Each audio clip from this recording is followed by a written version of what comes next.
Hi, thank you for completing your onboarding process. My name is Thomas and I want to show you what Acosbot looks like, what are the panels in it, and what functions does it offer, as well as how all these functions help you improve your profitability. After logging in, the very first panel on top of your screen is called the mini dashboard.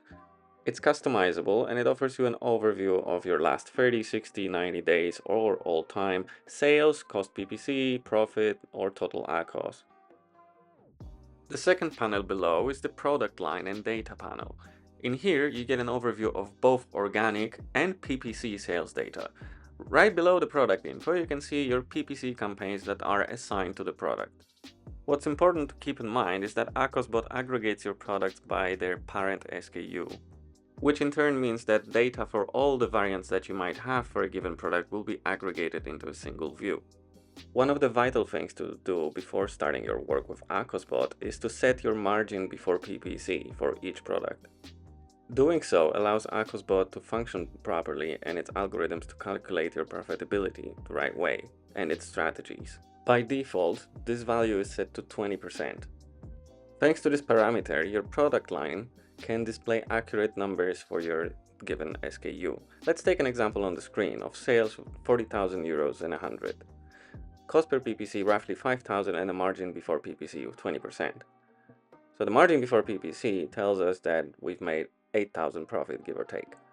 That is before your PPC costs. For the example on the screen, those costs are roughly 5,000 euros, split between those two campaigns shown here. That allows you to see your actual profit per day, as well as your total ACOS, which ideally is one of the most important parameters and should be kept below your margin before PPC. That way you know you are profitable on that product. When you mouse over the question mark buttons next to the indicators, you'll get a breakdown of how each one of them is calculated. The example on the screen is profit per day, and it features your margin before PPC. The last but arguably most interesting parameter you can track on the product line is the product ranking on Amazon. Every product belongs to a category. This smartphone example belongs to a category SIM-free phones on German Amazon marketplace. Here you can see it ranks at number 6.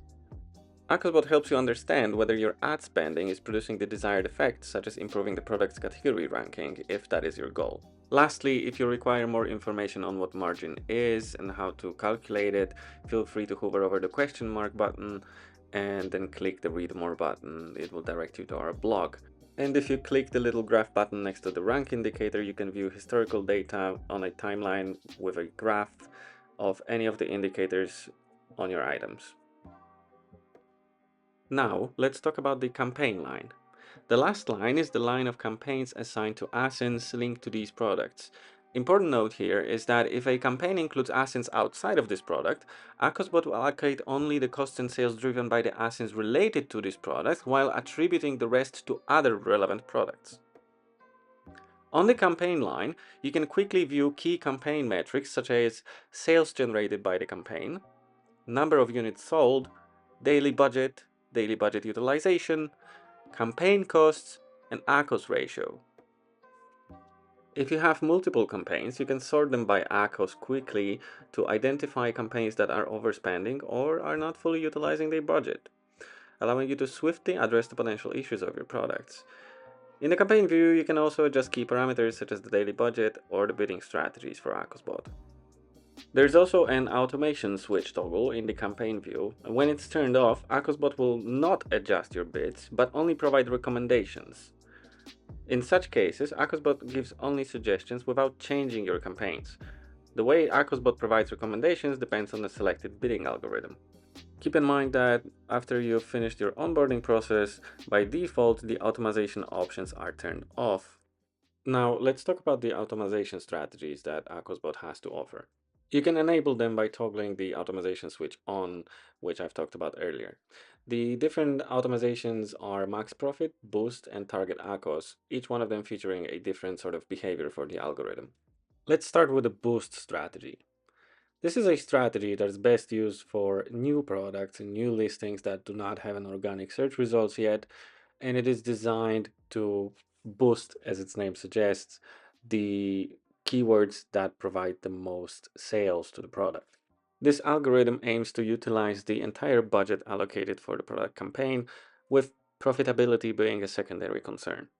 The goals of this strategy are a high amount of orders, which in turn boosts your organic search ranking, and high amount of good product reviews. This is why we suggest monitoring the rank parameter of your product, and once you've achieved your desired result, switching to the next strategy, as there might be a ceiling for your organic search rank at which it's no longer viable financially to keep using the boost strategy. Let's talk about the max profit strategy now. And for that reason, let's move on to the campaign view in Acosbot. Here's also where you can change your strategies for each campaign. This is the most advanced algorithm designed to maximize profit achievable on Amazon for a specific product. Acosbot seeks the optimal ACOS ratio, where the balance between organic and ad-driven sales is the most beneficial, resulting in profit maximization. Sometimes aiming for the lowest possible ACOS may not be sensible, and a slightly higher ACOS can yield better results. For max profit optimization, our AI algorithms aim to optimize your daily profit, which is why it's vital to set the margin before PPC parameter. It takes into consideration over 20 different parameters. An example, views per keyword, numbers of clicks per keyword, how many orders have you gotten per that keyword, what's the budget utilization, how your competition sells their product, etc. And based on that strategy, it makes a decision on how to maximize your profit. Sometimes keeping an ACOS slightly higher is beneficial, as it allows you to get a high organic ranking thanks to increase in sales, and then drive a lot of organic traffic and even more sales to your product. Let's move on to the target ACOS algorithm. This strategy aims to achieve a specific ACOS target. You can set your desired ACOS here, and our AI algorithms will try to make that a reality.